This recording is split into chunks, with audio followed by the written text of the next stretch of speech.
Guys, as you see, the topic is how do I change the username of my PC in Windows 10. Let's begin.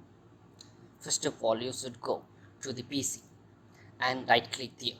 You will find manage options there, or you can go to this from search bar, just type there PC and you will find here PC. Right click here and manage options. Go to the manage. You will find this page which is called computer management. In this page, go to the users and groups and go to the users. Double click in users and you will see how many accounts do you have in your computers. Okay, in this account you will notice that there is arrow. Which account have arrow, it means that this account is disabled from your PC, and which doesn't have arrow like this one, it means your account is active.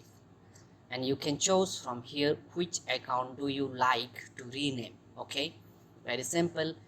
Go to accounts and right click there. You will find the options for rename. Click here and type the username as you see and hit the enter. Okay, close it and see here. You will see the Mr. Sudin. You will see here username. It is changed already. And log up the screens and hit the enter. Did you see my PC name is changed already in my name? Hi guys, whoever new in my channel, please subscribe, press the bell icons for more updates, and see you guys in next video. Till then, goodbye.